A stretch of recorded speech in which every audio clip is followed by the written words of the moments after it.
नमस्कार, मैं हूं श्रद्धा। आप देख रहे न्यूज 18 मध्य प्रदेश छत्तीसगढ़। मरवाही के मैदान में दिग्गजों की रैली। सीएम भूपेश बघेल की तूफानी रैली। अजीत जोगी के गढ़ में जनसभा करेंगे। आज से सीएम भूपेश 3 जनसभा आज डोंगरिया, कोटकार और जोगीसार में सभा करेंगे। मरवाही में 3 दिन तक मुख्यमंत्री भूपेश बघेल रहेंगे। तो मरवाही का दंगल, अब खुद मुख्यमंत्री भूपेश बघेल ने मोर्चा संभाला है और डोंगरिया, कोटकार और जोगीसार में सभा और 3 दिन मरवाही में रहेंगे सीएम भूपेश बघेल। अजीत जोगी के गढ़ में चुनावी जनसभा को संबोधित करेंगे मुख्यमंत्री भूपेश बघेल।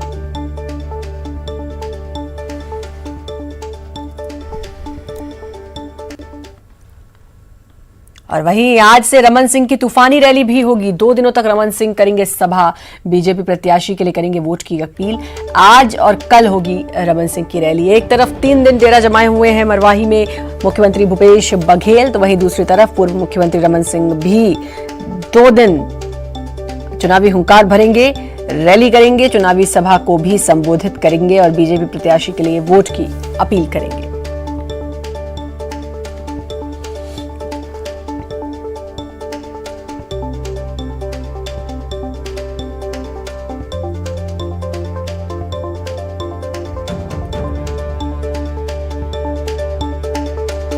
और देवव्रत हमारे साथ, हमारे संवाददाता जुड़ चुके हैं।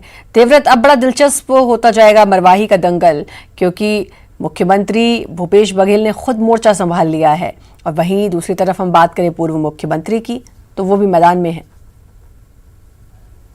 जी बिल्कुल, दिग्गजों के समझ में आता है श्रद्धा कि ये चुनाव कितना हाई प्रोफाइल है, क्योंकि मरवाही की एकमात्र सीट में उपचुनाव होने जा रहे हैं और सभी राजनीतिक पार्टियों के लिए ये साख का, उनकी नाक का सवाल है। और ऐसे में राजनीतिक पार्टियां पूरी ताकत झोंक रही हैं और सियासी दिग्गज यहाँ पर चुनावी मैदान में प्रचार करते हुए दिखाई देने वाले हैं। आज मुख्यमंत्री भूपेश बघेल की सभा है, डोंगरिया में है। इसके अलावा जोगीसार, जो कि पूर्व मुख्यमंत्री अजीत जोगी के नाम पर ही इस गाँव का नाम जोगीसार पड़ा, उस गांव में मुख्यमंत्री भूपेश बघेल की सभा होगी। इसके अलावा पूर्व मुख्यमंत्री जो है रमन सिंह, वो भी यहां पर तूफानी प्रचार करते हुए नजर आएंगे। 2 दिनों तक यहां पर डटे रहेंगे। खास बात ये कि अभी जिस तरह से ये दिग्गजों की सभा रखी गई है, जितने भी राजनीतिक पार्टियों के तमाम दिग्गज नेता हैं, वो इस वक्त मरवाही में ही डेरा जमाए हुए हैं।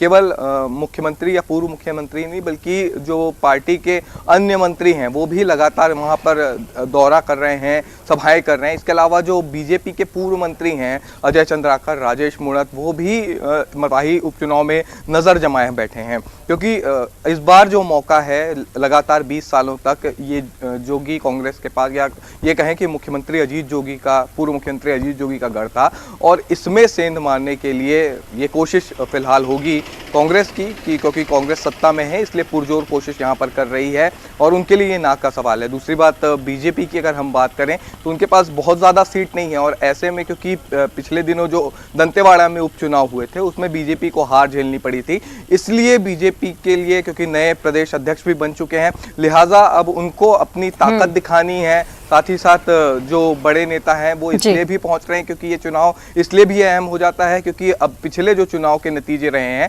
उसमें बीजेपी का जो नंबर ऑफ वोट था वो दूसरे नंबर पे था, जबकि कांग्रेस तीसरे नंबर पे थी। इसलिए पूरी ताकत यहाँ पर बीजेपी और पूरी ताकत झुकी हुई है। और अब ये जो अब मेहनत हो रही है दोनों पार्टियों की तरफ से, इसका मेहनत का फल क्या होता है, इसके लिए तो 10 तारीख तक का इंतजार करना होगा। शुक्रिया आपका देवव्रत, तमाम जानकारी देने के लिए। छत्तीसगढ़ में होने वाले मरवाही उपचुनाव में महिलाएं ये तय करने वाली हैं कि यहां का विधायक कौन बनेगा। यहां महिला वोटर्स की संख्या पुरुषों से ज्यादा है। जाहिर तौर पर इन सीटों में बीजेपी, कांग्रेस समेत अन्य पार्टियों ने भी महिला मतदाताओं को ध्यान में रखते हुए अपनी रणनीति तैयार कर ली है। रिपोर्ट। मरवाही के उपचुनाव में महिला वोटर्स तय करेंगी कि विधायक कौन बनेगा।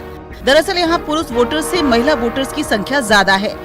मरवाही में पुरुष मतदाताओं की संख्या 93,694 है, जबकि महिला वोटर्स 97,209 हैं। उपचुनाव में 6,886 नए मतदाता हैं। तो बिजली की तो हवाएं अंधेरों हुआ बिलावा थे हमारी ये पानी पिए का लगाए हैं, तेमले लोग बाग साहब हुआ वो कर दी। अच्छा। हाँ, बहुत पैसा उठे उठे कर्जा भी खस मांग के तो दी छूटे हैं बारी में पानी की व्यवस्था में करते हुए आज ये मेरे के करी। अच्छा। हाँ? नेता आते हैं पूछने के लिए? हाँ, वो दे नेता, वो नेता होता नहीं साहब, वो बिजली वाले। अच्छा। हाँ। और नेता कभी आप लोग का हाल चाल पूछने आते हैं कभी यहाँ पे? अब हूँ नहीं हमारे। कब नहीं आए? कहाँ जो पूछी। अच्छा, तो अभी तक के जोगी को जिताते रहते आप तो? जो उनका कहिए तो उन्हें जीता आप। जो उनको कहिए थे उनको। तो किसको जिताने का इरादा है इस बार किसको जिताओगे, किसको वोट दोगे? ये तो बाबू नहीं बताए सको, पर एक जी तो जीतवाई करी। अच्छा। दूठे लड़ा थे एक जीता थे। हाँ, एक ही जीती। मैं कहा तो उन्हें जीती। कौन जीतेगा? अब मैं वो समय बताई। अच्छा, समय बताएगा। अच्छा, समय ये बताओ कि अभी आपको चाहिए क्या क्या आपके गांव में, आपके क्षेत्र में क्या विकास चाहिए, क्या काम चाहिए?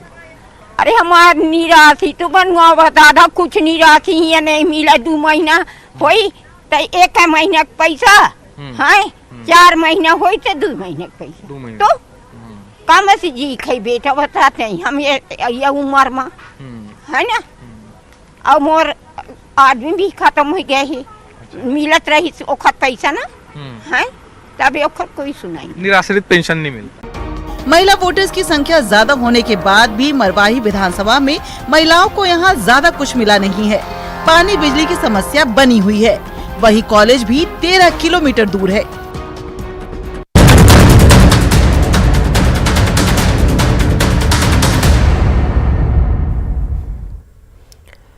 राजधानी रायपुर में पंडरी थाने में कस्टडी में मौत का मामला सामने आया है। हत्या के आरोपी अश्विनी मानिकपुरी ने बाथरूम में बेल्ट से फांसी लगाकर खुदकुशी कर ली। अश्विनी मानिकपुरी पर अमित गायन की हत्या करने का आरोप था। खुदकुशी के बाद अश्विनी के परिजनों ने थाने का घेराव कर दिया। इसके बाद एसएसपी ने कार्रवाई करते हुए एसआई और 3 आरक्षक को लाइन अटैच कर दिया और कहा कि मामले की न्यायिक जांच होगी।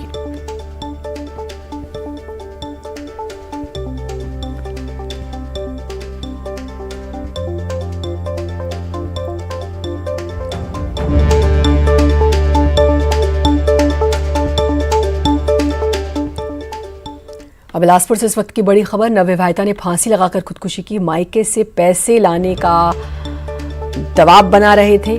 मस्तूरी थाना क्षेत्र का मामला, दहेज के लिए ये दबाव बना रहे थे और दहेज के लिए हत्या का मामला ये दर्ज हुआ है। तो बिलासपुर से खबर, नवविवाहिता ने फांसी लगाकर आत्महत्या की, फांसी लगाकर खुदकुशी की। मायके से पैसे लाने का दबाव ससुराल वाले बना रहे थे और मस्तूरी थाना क्षेत्र का पूरा मामला है। दहेज के लिए हत्या का मामला दर्ज किया गया है।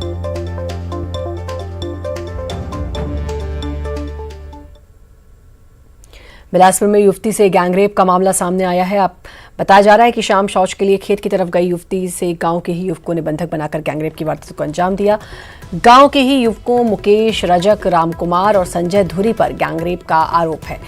पुलिस ने शिकायत के बाद तीनों आरोपियों को दबोच लिया और जांच कर रही है।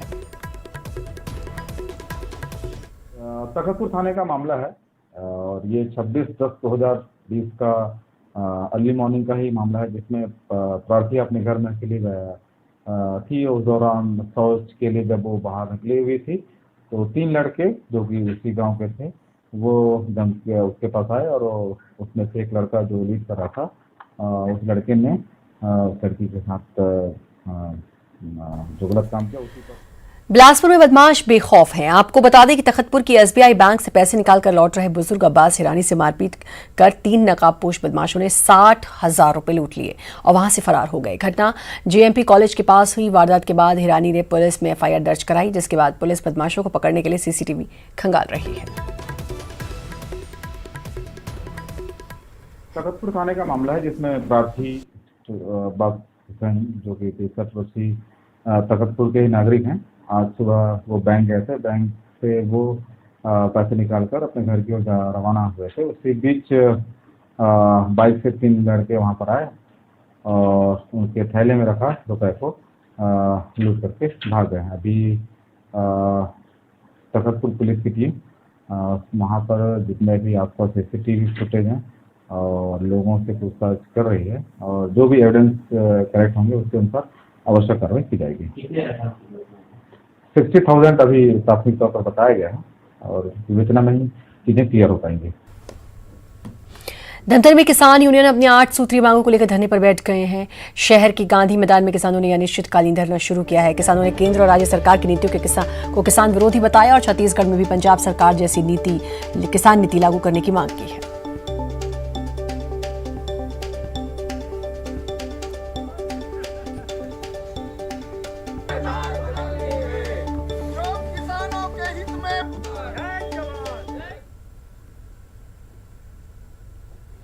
और खबर भोपाल से। राजधानी भोपाल में रफ्तार का कहर देखने को मिला। बोर्ड ऑफिस चौराहे के पास सड़क हादसा हुआ। करीब 100 की स्पीड में हादसे का शिकार हुई कार। डिवाइडर तोड़ते हुए मार्केट के अंदर जा घुसी कार।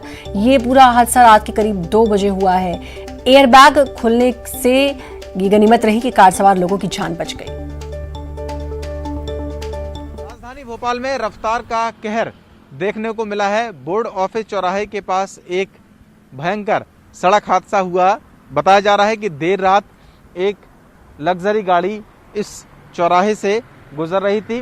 गाड़ी की रफ्तार बताई जा रही है करीब 100 किलोमीटर प्रति घंटा थी और ये गाड़ी कितनी तेज थी इसका अंदाज़ा आप लगा सकते हैं कि यहाँ ये जो डिवाइडर बना हुआ है उस डिवाइडर को तोड़ते हुए और ये एक जो फुटपाथ है उसको भी पार करते हुए ये गाड़ी यहाँ जो मार्केट बना हुआ है उस मार्केट तक आ गई।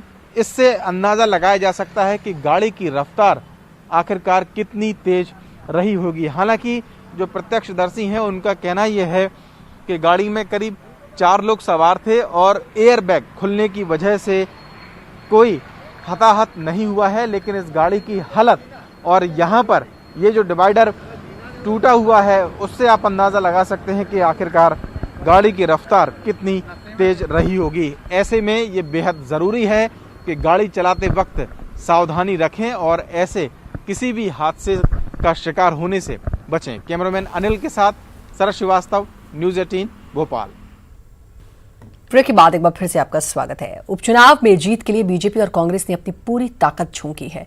बीजेपी का फोकस कम अंतर से पिछली बार जीते 6 प्रत्याशियों पर है। ये प्रत्याशी 2018 में कांग्रेस के थे, लेकिन इस बार बीजेपी के टिकट पर चुनाव लड़ रहे हैं। वहीं कांग्रेस 28 सीटों पर जीत का दावा कर रही है।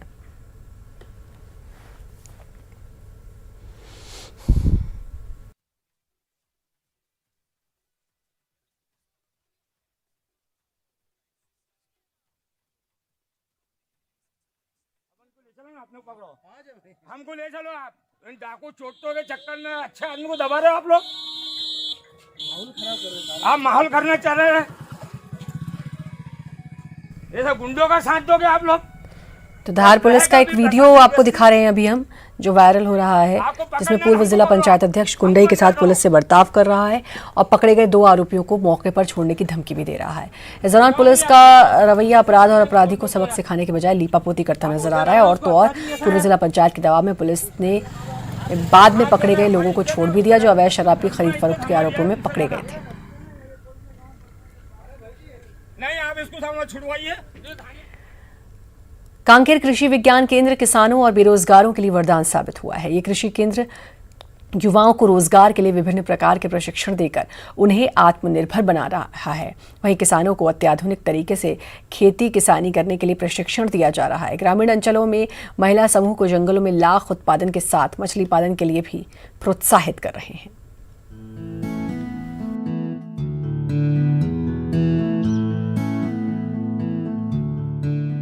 ये कांकेर कृषि विज्ञान केंद्र है। यहाँ उत्कृष्ट फसल के बारे में जानकारी मिलती है। कृषि संबंधित सभी जानकारी के साथ बेरोजगार युवाओं को आत्मनिर्भर बनाने के लिए कई तरह के प्रशिक्षण दिए जा रहे हैं। यहाँ मशरूम तैयार करना, बटेर पालन, मुर्गी पालन, पोषण वाटिका, मछली पालन, लाख उत्पादन का प्रशिक्षण दिया जाता है। शासन की योजनाओं के तहत युवाओं के साथ ग्रामीण अंचल के किसानों को भी प्रशिक्षण दिया जा रहा है।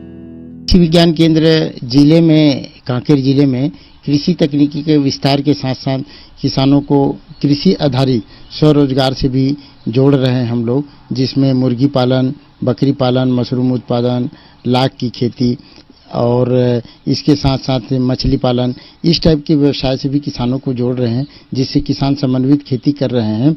और जिन किसानों ने इस तकनीक को अपनाया है उनकी आमदनी में निश्चित रूप से बढ़ोतरी हुई है। इस कृषि विज्ञान केंद्र में सबसे ज्यादा कड़कनाथ मुर्गे पर ध्यान दिया जाता है, क्योंकि ये औषधीय पक्षी है। इसका सेवन हर कोई कर सकता है। इसमें प्रोटीन की मात्रा ज्यादा होती है। इस मुर्गे में सबसे ज्यादा मुनाफा होता है। कड़कनाथ मुर्गी के अंडे की कीमत भी ज्यादा है। कड़कनाथ मुर्गे की डिमांड पूरे देश में है। कड़कनाथ में वैसे ये देसी बर्ड देसी किस्म ही है एक तरह से, और इसमें जो है औषधि गुण पाया जाता है। इसको हृदय रोगी भी आसानी से इसका सेवन कर सकते हैं। प्रोटीन की मात्रा भी अन्य पक्षियों की तुलना में 1.5 गुना ज़्यादा होती है। करीब करीब 1 किलो इसका 400 से 500 रुपए प्रति किलो की दर से जाता है। कांकेर कृषि विज्ञान केंद्र के द्वारा प्रशिक्षण के अलावा गांव में महिलाओं को आत्मनिर्भर बनाने के लिए मछली पालन के साथ जंगलों में लाख उत्पादन के लिए प्रोत्साहित किया जा रहा है। जिले की दर्जनों महिला स्वयं सहायता समूह को निःशुल्क बीज देकर इन्हें आत्मनिर्भर बनाया जा रहा है। निश्चित रूप से जो किसान अभी तक जो परंपरागत खेती कर रहे थे, उसमें से कई किसान ऐसे हैं जिन्होंने उन्नत तकनीकी अपना करके अपनी आमदनी में वृद्धि किए हैं। 118 सदस्य है समूह में, जो ग्राम संगठन में जुड़े हैं सर, वही इतने ही कर रहे हैं सर। हम लोगों को सर जैसे अभी कोरोना काल चल रहा है ना सर, तो हम लोगों को इससे हमें बहुत आमदनी मिलेगी सर, और परिवार को बढ़ाने के लिए भी और खान पान के लिए भी समस्या नहीं होगी। कांकेर कृषि विज्ञान केंद्र ने प्रदेश ही नहीं देश में भी अपना परचम लहराया है। शासन की योजनाओं को आगे बढ़ाने में इस केंद्र की अहम भूमिका है, जहां किसान, युवा और महिलाओं को रोजगार के लिए आत्मनिर्भर बनाया जा रहा है, जिसे देखते हुए कहा जा सकता है कि कांकेर कृषि विज्ञान केंद्र जिले वासियों के लिए वरदान साबित हुआ है। न्यूज 18 से खास बातचीत में बीजेपी के राष्ट्रीय अध्यक्ष जेपी नड्डा ने राहुल गांधी के चीन पर दिए बयान पर पलटवार किया। उन्होंने कहा कि कांग्रेस गुमराह करने में माहिर है। साथ ही उन्होंने कहा कि राहुल गांधी की फेस वैल्यू जनता जानती है, उन्हें कोई सीरियसली नहीं लेता। राहुल गांधी ये लगातार राग अलाप रहे हैं, ये लगातार राग अलाप रहे हैं कि चाइना हमारे देश में घुसा हुआ है। बिहार चुनावों में भी, उससे पहले भी। देखिए अमीश जी, इनको फ्रस्ट्रेशन है। इनको चाइना, बॉर्डर, इनसे कोई लेना देना नहीं है। इनको सत्ता से लेना देना है। इनको जनता को गुमराह करने में ही इनकी यूएसपी है। कि कौन था इलेक्शन में बोलने वाला, रफेल रफेल रफेल रफेल। आज रफेल भारत की शान बनी हुई है, और भारत की 130 करोड़ जनता आज रफेल का स्वागत कर रही है। तो इनको कौन ले? इनकी फेस वैल्यू क्या है? इनकी बोलने की वैल्यू क्या है? कौन इनको ईमानदारी से लेता है? कौन इनकी बात को सीरियसली लेता है? और ये फ्रस्ट्रेशन में आकर के मैंने पहले भी कहा कि यह मोदी जी का विरोध करते करते ये देश का विरोध करने लगे। ये मोदी जी का विरोध करते करते पाकिस्तान की तारीफ करने लगे हैं और भारत को कटघरे में खड़े करने।